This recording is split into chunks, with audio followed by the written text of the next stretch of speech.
오늘은 1월 15일 요한복음 5장 1절부터 18절입니다. 6절 말씀 읽어볼게요. 예수께서 그 누운 것을 보시고 병이 벌써 오래된 줄 아시고 이르시되 네가 낫고자 하느냐.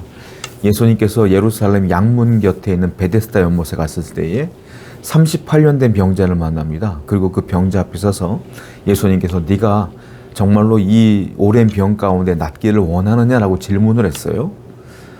예수님께서 질문하신 이유가 있죠. 그 무슨 말일까요? 예수님은 질문하지 않고 그냥 고쳐주고 싶으면 고칠 수 있어요. 그런데 예수님은 그 병자에게 질문을 했다는 겁니다. 이유가 있어요. 무슨 말이냐면 하나님의 은혜와 능력을 경험할 수 있는 준비를 시키는 거예요. 어떤 준비일까요? 하나님의 은혜는 그냥 나는 받기 싫은데 억지로 받고 이런 게 아니에요. 간절한 소망이 있어야 돼요. 그래서 묻는 거예요. 네가 낫고자 하느냐? 네, 낫고자 합니다 라는 소망이 있는지, 그리고 하나님은 능력이 있습니다 라는 것들을 믿고 신뢰하는지, 이런 것들을 준비하기 위한 질문이었다라는 겁니다. 성도 여러분, 그래요. 우리는 하나님의 은혜를 경험하길 원하면서 우리는 주님을 신뢰하지 않을 때가 많아요. 그리고 간절함이 없어요. 기도하면서 뭐 주면 말고, 주면 좋고 안 주면 말고, 이런 식으로 기도할 때가 많아요. 여러분, 정말로 그것이 하나님의 은혜가 필요한 때라면 정말로 열심을 다하여 기도하고 간절하게 기도해야 되지 않겠습니까? 그렇게 간절하게 기도한 뒤에 안 주시면 하나님의 뜻이 아닌가 보다라고 해야 되는데, 조금 기도하고 대충 기도하고 안 주나 보다 하고 마는 게 아니라 정말로 주님이 질문하신 것처럼 네가 정말로 하나님의 은혜를 받을 준비가 되어 있느냐? 라는 질문에 여러분들은 당당하게 대답을 하셔야 돼요. 네, 주님, 나는 간절히 원합니다. 소망합니다. 그리고 하나님을 신뢰합니다. 이와 같은 항상 준비가 되어 있는 여러분 되기를 축원드립니다. 7절입니다.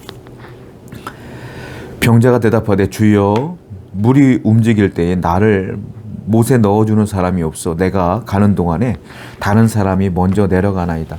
예수님은 네가 낫고자 하느냐라고 질문을 했는데 이 38년 된 병자는 네 라고 대답하지 않아요. 아니요 라고 대답하지도 않아요. 엉뚱한 얘기를 해요. 무슨 얘기를 하냐면 이 자기의 상황과 그리고 자기가 지금까지 해왔던 민간 요법을 얘기하고 있어요. 자기 상황은 뭡니까?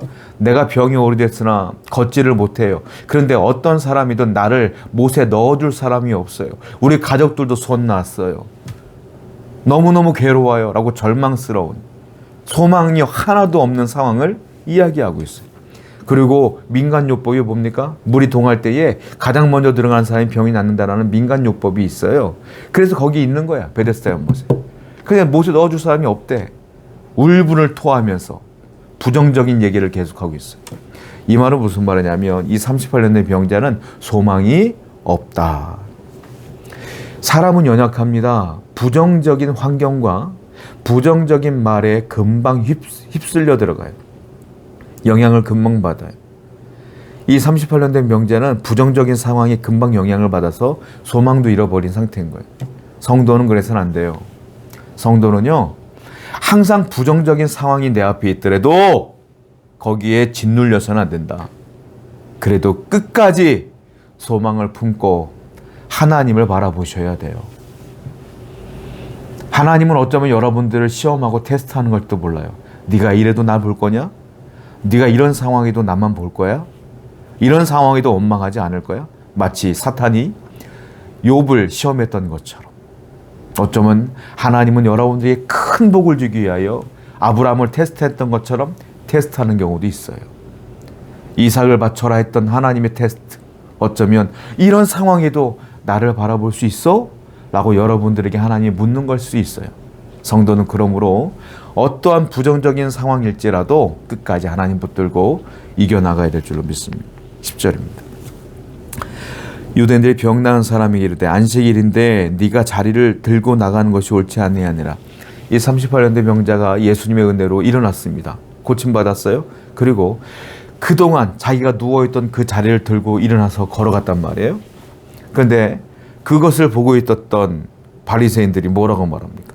야, 그 침상을 들고 걸어가는 것 자체가 일이야. 오늘은 안식일인 거 몰라? 안식일인데 그걸 들고 가? 너 일하고 앉아있네? 야, 너 큰일 나? 하고 비난하고 비판하는 걸 볼 수 있어요. 아니, 38년 만에 일어난 사람이에요. 고침받은 사람이. 이게 이 기적이 중요한 것이지, 이 은혜가 중요한 것이지, 침상 들고 걸어가는 게 중요해요? 안식일을 범한 것 때문에 이 사람은 놀라는 거예요. 여러분, 율법이 뭡니까? 율법은 사람을 올가매려고 율법을 주신 게 아니잖아요. 율법은 하나님의 주신 그 율법을 주신 의도, 말씀을 주신 의도, 의미, 이걸 깨닫는 것이죠. 이게 중요한 것이죠. 단순히 형식적으로 안식일에 일하지 말라. 그 의미가 무엇인지, 그 뜻이 무엇인지, 의도가 무엇인지는 모르고 일하지 마. 이거 드는 것도 일이야. 이러고 앉아 있어요. 성도 여러분, 하나님의 말씀을 여러분들이 왜 내게 주셨는가를 의도와 의미를 깨달으셔야 돼요. 항상 우리는 말씀을 하나님의 중심에 입각해서 해석을 해야지 내 중심으로 해석하면 오류가 발생된다.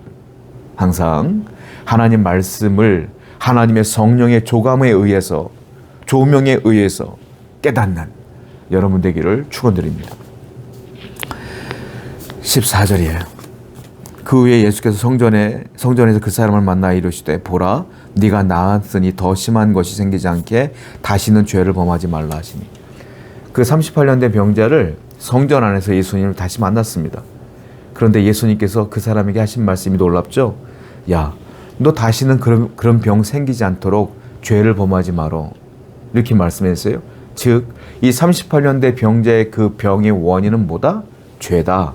죄 때문이다. 예수님은 그 사람을 꿰뚫어 보시는 거예요. 그 사람이 과거에 어떻게 살아왔는지, 어떤 죄를 짓고 살아왔는지를 다 알고 계셨던 거예요. 그래서 하신 것이죠. 이렇게 병든 거는 죄 때문이었어. 이제는 죄 짓지 말어. 이 얘기를 분명히 하셨다라는 거예요. 여러분, 이 38년 된 병자는 하나님께, 예수님께 고침받았어요. 은혜를 입었어요. 그런데 예수님은 그에게 죄 짓지 말라고 해요. 돌아오라는 거예요. 돌이키라는 거예요. 회개하라는 거예요. 자, 여기 우리가 분명히 알아야 될 게 있어요. 하나님의 은혜를 입은 것과 내가 죄에서 돌이키는 것과는 별개의 문제다. 별개의 문제예요. 내가 은혜를 입었으면 당연히 하나님이 용서해 주는 게 아니에요. 연결되는 게 아니에요. 나는 은혜를 입었고 하나님의 은혜를 입었으나 내 죄가 그대로 있다면 회개해야 되는 건 내 몫인 거예요. 그리고 다시는 그 죄를 짓지 않는 것도 내 몫인 거예요. 돌이키는 것도 내 몫인 거예요. 내가 만약에 돌이키지 않고 또 죄를 지면 또 이런 어려움이 생긴다라는. 기억하세요. 은혜는 은혜요. 회개는 내 몫이다. 별개의 문제다. 그러므로 늘 하나님 말씀에 순종하고 하나님의 뜻대로 살아가는 여러분 되기를 축원드립니다. 17절입니다. 예수께서 그들에게 이르시되 내 아버지께서 이제 일하시니 나도 일한다 하시매 유대인들이 이로 말미암아 더욱 예수를 죽이고자 하니 이는 안식일을 범할 뿐만 아니라 하나님을 자기의 친아버지라 하여 자기를 하나님과 동등으로 삼음이었더라. 안식일에 대한 비난을 했던 유대인들을 향하여 예수님께서 뭐라고 하십니까? 내 아버지가 일하시니까 나도 일한다. 이렇게 말하고 있어요. 자, 여기서 우리가 알 수 있는 건 하나님은 어떤 분이다? 일하는 분이다. 하나님은 지금도 여러분들의 인생 가운데 개입하셔서 일하고 계셔요. 안 보이는 것뿐이야. 여러분들이 못 깨닫는 것뿐이에요. 하나님은 앞서서 일하고 계심을 믿으시기 바랍니다. 그런데 유대인들은 이 사건으로 인하여 예수님을 죽이고자 결단을 해요. 죽여야 된다. 왜냐하면 예수님이 뭐라고 말했어요? 내 아버지께서 일하시니 나도 일한다 이랬거든요. 하나님을 향하여 뭐라고 그랬어요? 내 아버지라 그랬어요. 이 말은 무슨 말이냐면 하나님과 예수님을 동등으로 여기는 거예요. 능력을 동등으로. 그러니까 이것 때문에 아니 지가 하나님을 아버지라고 부르네? 이걸 죽여야 되겠구만 하고 그때부터 유대인들이 예수님을 죽이고자 함이라. 예수님이 몰랐을까요? 이것 때문에 죽이려고 하는 거 몰랐을까요? 알았죠. 알았으나 진실을 얘기하는 것이죠. 진실은 뭐예요? 하나님과 예수님의 능력은 같다. 하나님이 곧 예수님이다. 이게 뭐예요? 삼위일체 하나님 아닙니까? 성부, 성자, 성령. 세 분은 같은 분이지만 역할은 다르다. 이 얘기를 지금 하고 계시는 거 아닙니까? 예수님은 진리를 선포해요. 하나의 거짓도 없어요. 사람들을 그것을 못 깨닫는 것뿐이고 오해하는 것뿐이에요. 하나님의 말씀은 그러므로 뭐다? 진리다. 예수님의 말씀은 하나의 거짓도 없고 다 진리다. 그러므로 성경에 나와 있는 모든 것들은 다 이루어진다. 오늘도 예수님의 말씀을 붙들고 하나님의 말씀을 붙들고 살아가는 여러분 되기를 축원드립니다. 기도합시다.